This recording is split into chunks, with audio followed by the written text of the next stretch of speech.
I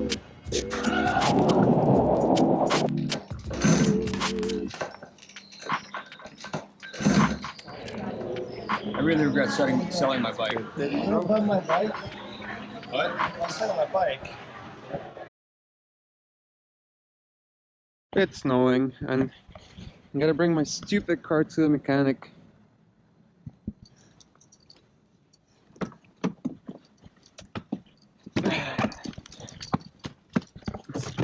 It's misfiring like I showed you guys the other day. And I know it's a motorcycle blog, but just so you know, Land Rover, it's called Land Rover. It's called Land Rover because you gotta sell your house to freaking pay for the repairs. It's really snowy. Alright, we're here at my mechanic, and he's also my dealer. Amazing. He's an amazing dealer. When compact cars. I'll probably do a review on him another day.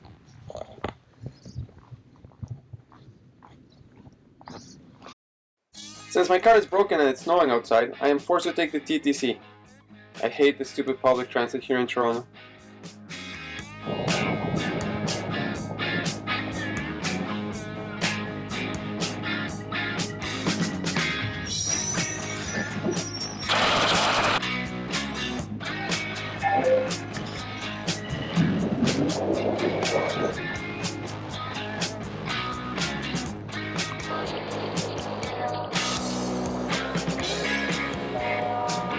That was the most painful thing I've ever done, but thank God we made it to the bar.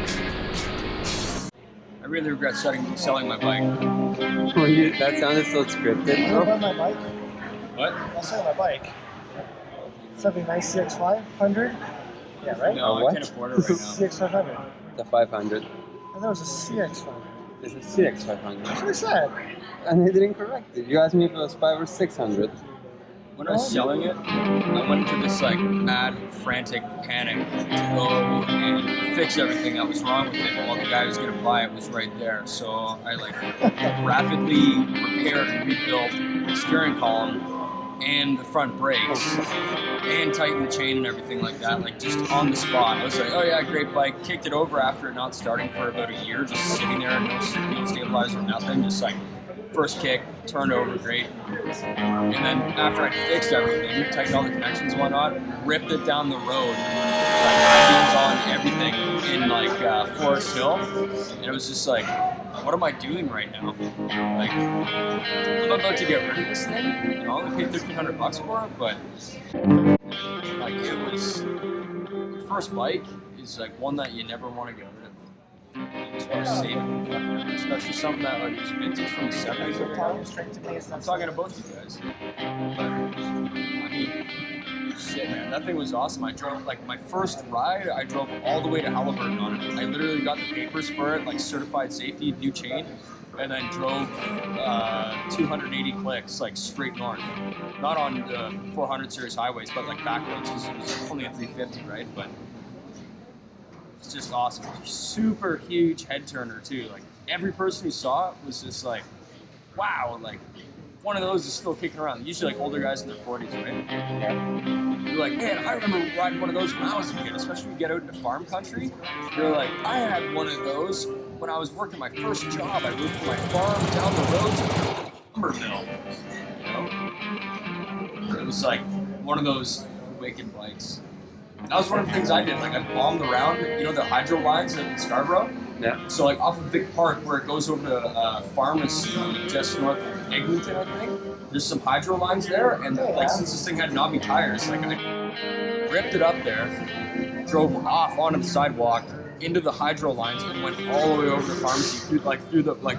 You've seen those, right? Grass. I know the Yeah. Like, it's like there's like hobo trails where you do that. So it's just like it's such a badass little ride. You'd, like be on the road 1 second, since you have knobbies, just jump off the road, hit a trail, pop out on another section of highway, and it's like if I ever get a bike again, I'm 100% gonna buy another Enduro. No. Yeah, I wish I did, but I bought a truck instead. So. It's a good project. Yeah.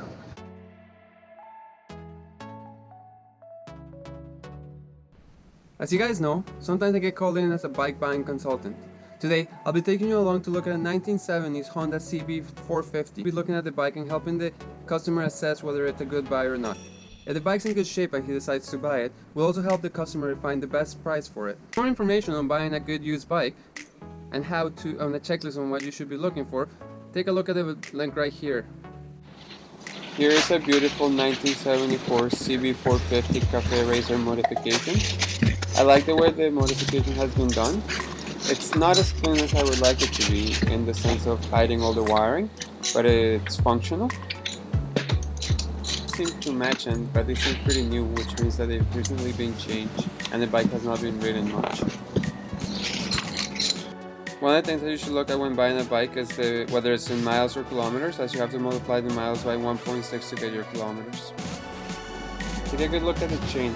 For instance, this chain is really rusty, which preoccupies me where the bike has been stripped. The chain tension seems pretty good. After trying and several kicks, we were unable to turn on the bike.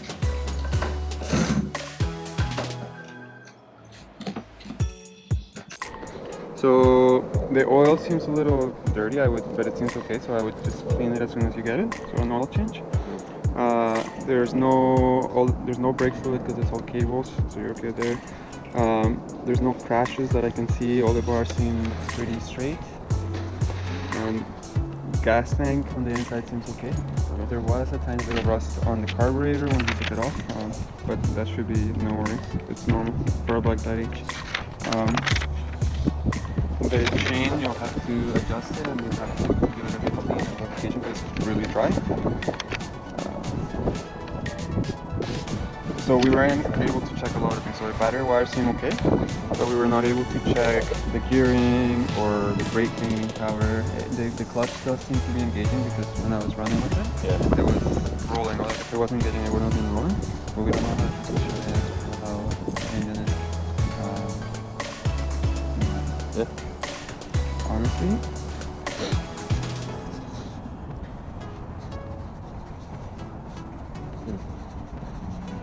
no more than that. Yeah. Oh, because you're looking at like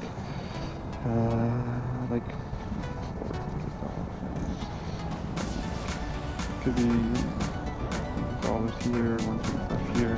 So and that's without even wanting to buy from the side, huh? Yeah. You want that buffer. That's. So I would lean more to it. Let me know what you like. After taking a good look at the bike, I suggested to the customer that he would only take it with a good $1,500 buffer for all the repairs that it needs. Unfortunately, the bike wasn't able to turn on. After several kicks, I've concluded that it's carburation, the reason why it's not turning on. The spark is good, and the carburetors were a bit dirty when we removed the bowls. A good ultrasonic cleaning on those carburetors and the bike should be back on the road.